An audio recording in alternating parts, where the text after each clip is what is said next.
Good afternoon, Jain student. Welcome again.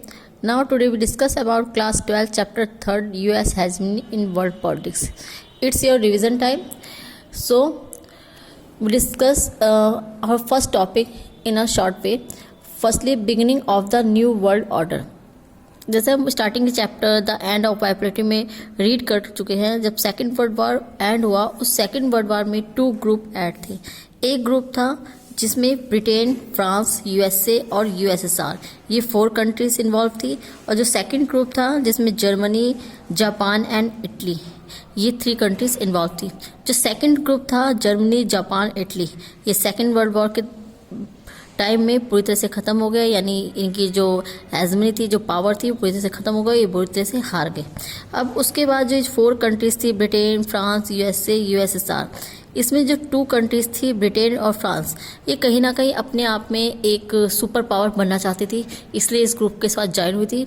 But ऐसा नहीं हुआ और ये ब्रिटेन सुपर पावर नहीं बन पाई. रीज़न, इन्होंने वॉर में अपना इतना मनी स्पेंड कर दिया, इतना खर्च कर दिया था कि अब इन अपनी इकोनॉमी को संभालने में ही ये लोग लग गए.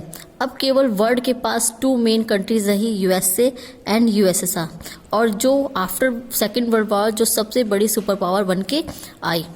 Now in August 1990 Iraq invaded Kuwait and quickly occupied it. उस टाइम में जो कुवैत था या जो इराक था, उसको पूरी तरह से यूएसएसआर सपोर्ट यूएसए सपोर्ट करता था और ईरान को यूएसएसआर. लेकिन इराक ने क्या करा, इराक ने कुवैत पर अटैक कर दिया.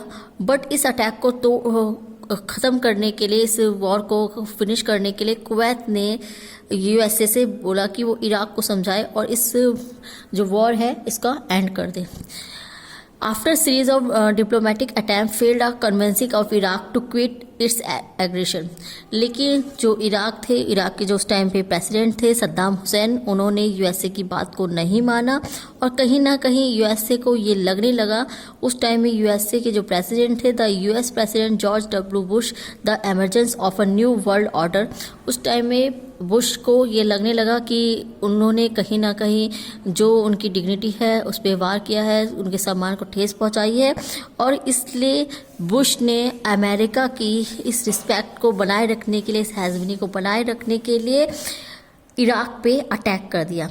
Coalition of 34 countries fought against Iraq and defeated it, which was termed as First Gulf War.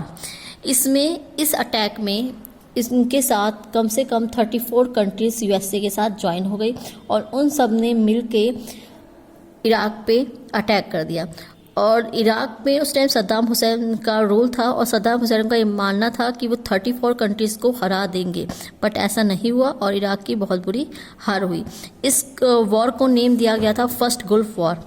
UN name this operation as operation desert storm which was led by America. इस operation को name दिया गया जिसमें 34 countries का कोलाइजेशन था, operation desert storm. इसमें 75, कहने के लिए तो ये जो कोलाइजेशन था 34 कंट्रीज का था, बट इसमें 75% अमेरिकन फोर्स. द 34 कंट्रीज कोलाइजेशन है 75 अमेरिकन फोर्स. इसमें जो फोर्स थी 75% अमेरिका की थी. The first Gulf war revealed vast technology gap between US and rest of the world. इस वॉर में जो अमेरिका था उसने अपनी हाई टेक्नोलॉजी का यूज़ करा था और ऐसी टेक्नोलॉजी को देख के कहीं ना कहीं जो पूरा वर्ल्ड था वो यूएसए की पावर हेजमनी के आगे झुक गया था. उसने अपने आप को पूरी तरह से सुपर पावर के रूप में घोषित कर दिया था. ना US military capabilities. First time is the history of war has been live telecasted to American people and has term as video game war and computer war. First time ऐसा history में था, वर्ल्ड हिस्ट्री में, कि पहली बार कोई war live telecast हुई थी TV पे, जिसको ऑर्डिनरी पीपल अपने घरों में से देख रहे थे. पहली बार ऐसी कोई लड़ाई हुई थी जो यूएसए ने अटैक करे थे, उसको पहली बार ऑर्डिनरी पीपल, आम जनता जिसको घरों से देख रही थी, वो लाइव टेलीकास्ट हो रहा था.